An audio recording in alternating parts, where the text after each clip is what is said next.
আসসালামু আলাইকুম। সবাই কেমন আছেন? আশা করছি সবাই অনেক ভালো আছেন। একটা নতুন ভিডিও নিয়ে আসলাম। আজকে একটা ইউনিক রান্না করতেছি। গরুর মাংস দিয়ে। এটা হয়তো আপনারা কিভাবে খান আমি জানি না, কিন্তু এটা আমার নিজস্ব রেসিপি। যাই হোক, আমি প্রথমে পেঁয়াজ আর দারচিনি, এলাচ দিয়ে একটু লাল লাল করে ভেজে নিতেছিলাম। আর হচ্ছে এপাশে আলু কেটেছি, আর এটা হচ্ছে গরুর মাংসের কিমা, মানে গরুর মাংস কিমা করে তারপর এই রেসিপিটা করব। আর এখানে একটু পেঁয়াজটা লাল লাল হলে আমি সব মশলা দিয়ে দিব, লবণ, তারপর হলুদ, মরিচ, ধনিয়ার গুঁড়া, তারপর হচ্ছে গরুর মশলা, এগুলো দিয়ে সুন্দর করে কষিয়ে নিব। তারপর আমি ধরেন গরুর মাংসর যে কিমাটা এটা দিয়ে দিব। এই যে সুন্দর করে কষিয়ে নিতেছি, হালকা একটু পানি দিব এখন, আর কিমাটা দিয়ে দিব।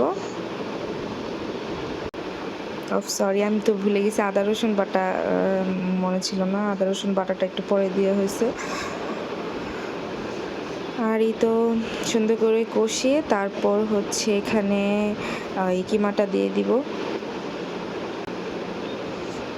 গরুর মাংস কিমাটা দিয়ে আমি সুন্দর করে কষিয়ে নিতে হবে এটা, যতক্ষণ না এটা থেকে পানি বের হওয়ার পরে একটা একদম ভাজা ভাজার মতন মশলার সাথে মিশে না যায়, ওই পর্যন্ত আমি এটা রান্না করব।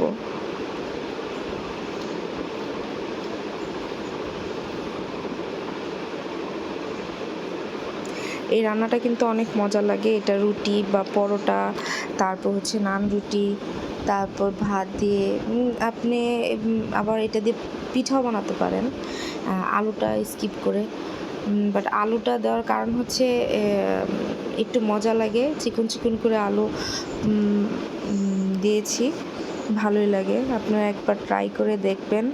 এটা কিন্তু আমি নিজে থেকে রেসিপিটা করেছি।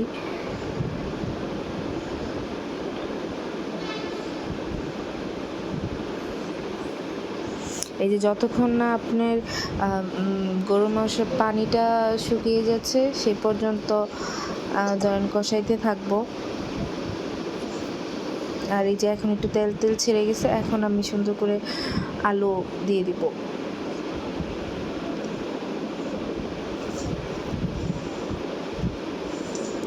আলু দেওয়ার পরে আলুটার সাথে সুন্দর করে আপনার মশলাটা কষাইতে হবে।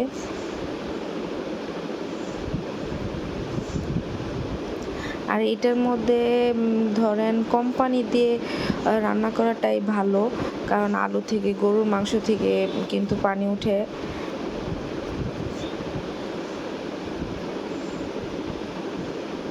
এই যে সুন্দর করে কষিয়ে তারপর আমি ঢেকে দেব।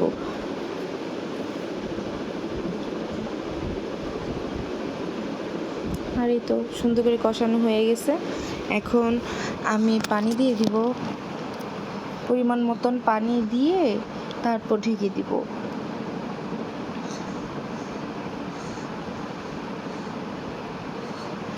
আমরা ছোটোবেলায় আগে আমার আম্মু ধরেন এরকম করে পুলি পিঠা মানে বানাতো, এত মজা লাগতো।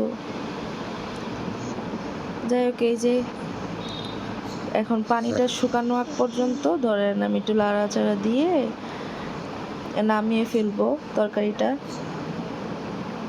এই যে দেখেন আমার তরকারি প্রায় হয়ে গেছে, তেলটা ভাসা ভাসা হলে আমি নামিয়ে ফেলবো। যাই হোক, আমার তরকারি রান্না শেষ। আর আপনারা কিন্তু একবার হলে এটা ট্রাই করবেন, আর কেমন হলো আমাকে কমেন্টে কিন্তু জানাবেন। আর হচ্ছে এরকম ইউনিক ইউনিক রেসিপি পাওয়ার জন্য আমার পেজটা ফলো করবেন, কমেন্ট করবেন আর শেয়ার করবেন, আর আমার পাশে থাকবেন। আসসালামু আলাইকুম।